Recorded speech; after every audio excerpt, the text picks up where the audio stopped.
हेंच तें देवाक जाय तें काम. कितें तें देवाक जाय तें काम?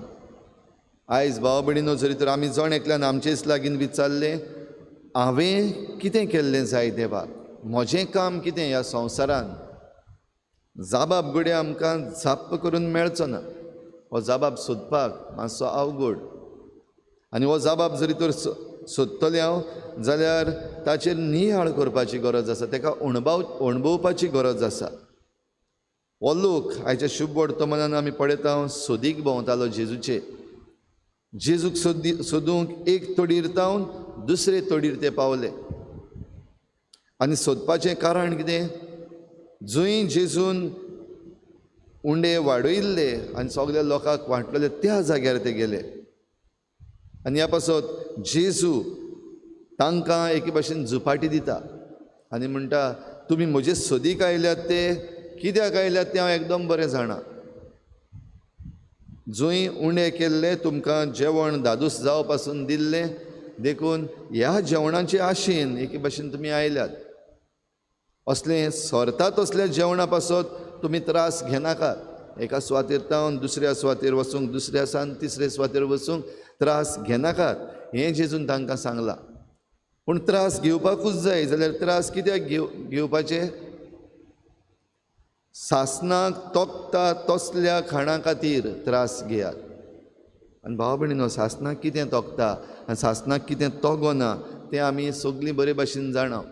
ह्या संवसारान जें कितें आमचे लागीं आसा आनी ह्या संवसारान आमी जें कितें एकठांवूंक भोंवता तें कांयच उरचें ना. जावं आमचें जेवण खाणूच, आमी आयज जेवल्यार फाल्यां रोखडी परतून भूक लागता. आमी सदांच्या सदां जेवपाक जाय, तें तोगना, काबार जाता. आमी ज्यो डिग्री जोडटा त्यो आमी संवसारांत आसो पासून आमचे लागीं आसात. फोंडान वेता आसतना एकूय आमी घेवन वचना. आयज घडये आमी भाटां बेसां, जमनीचे कुडके, घरां हें सगळें एकठांवपाक भोंवता. थोडे फावटी आमच्या पुर्वजांचें, थोडे फावटी आनीक कोणाचें आमी चल्लोलें. हीं भाटां बेसां, ह्यो जमनी, हीं घरां, हीं बीन उरचीं ना. तीं काबार जातलीं, सरतलीं. जाल्यार उरतलें तें कितें? उरतलो तो आमचो आत्मो. कित्याक आमी मेल्या उपरांत आमी जट्टेक उबी रावपाक जाय. आनी जट्टेक उबी रावता तेन्ना जें कितें आमी ह्या संवसारान केलां आनी जें कितें आमी करपाचें सोडलां, बरें आमकां करपाक मेळटालें तें आमी करूंक ना आनी वायट आमी आदारलां, हाचेर आमची जट्टी जातली. आमी दुसऱ्यांक कितलीं पावल्या, दुसऱ्यां सवें कितल्यो बऱ्यो करण्यो केल्यात, हाचेर आमची जट्टी जातली. आमकां साल्वार करता तो भावार्थ आमकां तारण दितलो. जेजूचेर विस्वास दवरूंक. आनी हेंच जेजून ह्या लोकांक सांगलें, कितें तुमकां साल्वार कोत्तलें? तुमकां साल्वार कोत्तलें हो भावार्थ, जाका देवान धाडला ताचेर विस्वास दवरात. जाका देवान धाडला ताचेर विस्वास दवरात. इतलेंच करपाक जाय. आनी इतलें करीत जाल्यार देवाक जाय तसलीं कामां करूंक आमी पावतले. तर भाव भयणीनो, देवाक जाय तसलीं कामां बागयोंत इस्तेव करतालो. पयली पवित्र सभा बागयोंत इस्तेव आनी हेर दुसरे शिस्त जे आसात तींच देवाक जाय तीं कामां करताले. जेन्ना जेजू स्वर्गार चडून वेता तेन्ना आपल्या शिसांक ताणें पाठयल्ले, आख्ख्या संवसाराक वचात, शुभ वर्तमान परगट करात आनी हेरांक शीस करात. बापाचे, पुताचे आनी पवित्र आत्म्याचे नांवी तांकां पवित्र स्नान दियात. आयच्या संदर्भान जरी तर म्हणटले जाल्यार कन्वर्शन करात. जेजूची आज्ञा ती, कन्वर्शन करात. कन्वर्शन म्हणटा तें धर्मांतर न्हय.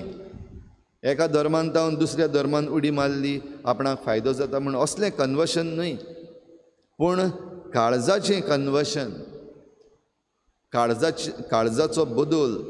आनी ह्या काळजाच्या ह्या बदलान देवान जाका धाडला ताचेर विस्वास दवरात की होच सोडवंडार आनी ह्या सोडवंडाराच्यान म्हाका साल्वार करूंक जाता.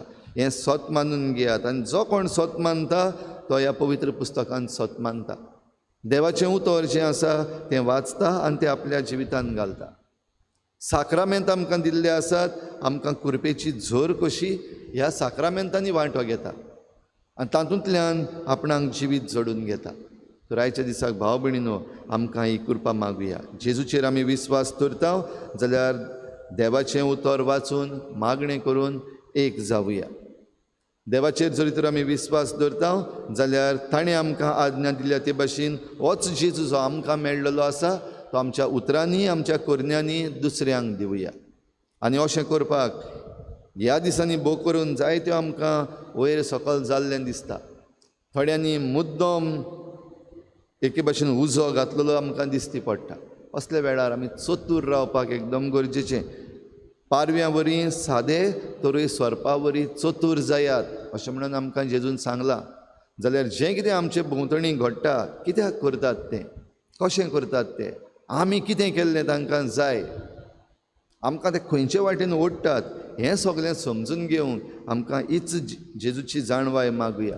आनी आमी जेजूचेर विस्वास ठेवता देखून ह्याच जेवणान वांटो घेवंक आमी तयार जाता आसतना आमचेंच अर्पण ह्या उंड्या सोऱ्यांतल्यान ह्या आल्ताराचेर उबारुया आनी आमकां जण एकल्याक बदल आनी देवाक मानता तसलीं कर म्हूण मागुया.